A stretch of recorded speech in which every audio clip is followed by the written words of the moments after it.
নিরাপত্তা নিশ্চিতের জন্য দুই পাশে ব্লক দিয়ে আটকানো আছে যেন গাড়িটা না যেতে পারে। নেতাকর্মীরা ঢুকতে পারলো, এটা আসলে বেশি ছাড় দেওয়া হলো কিনা আপনার কি মনে হয়, যেহেতু এটা নিয়ে একটা পূর্ব আভাস ছিল, শঙ্কা ছিল? এটা এখানে আসলে সংরক্ষিত না, এটা সবার জন্যই উন্মুক্ত।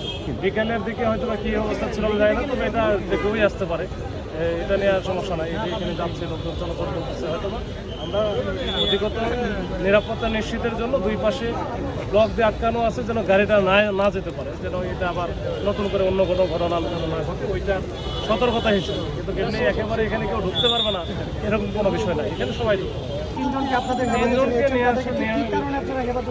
নিয়ে যাওয়া হয়েছে। না, এখনো পর্যন্ত যেটা আছে সেটা আমরা ওটা আমরা চেক ব্যাক করে যেন কোনো সাধারণ মানুষ বা কেউ যেন অযথা হয়রানির শিকার না হয় সেটা আমরা ব্যবস্থা করবো। ওইটা আমরা দেখবো, এখানে তাদের কাছে মোবাইল আছে, মোবাইল ফোন আছে, বা অন্যান্য তাদের সাথে জিজ্ঞাসাবাদ করবো। শুনে যদি মনে হয় যে তারা একেবারে নিরীহ বা সাধারণ জনগণ, তখন তো আমাদের কোনো সমস্যা নেই।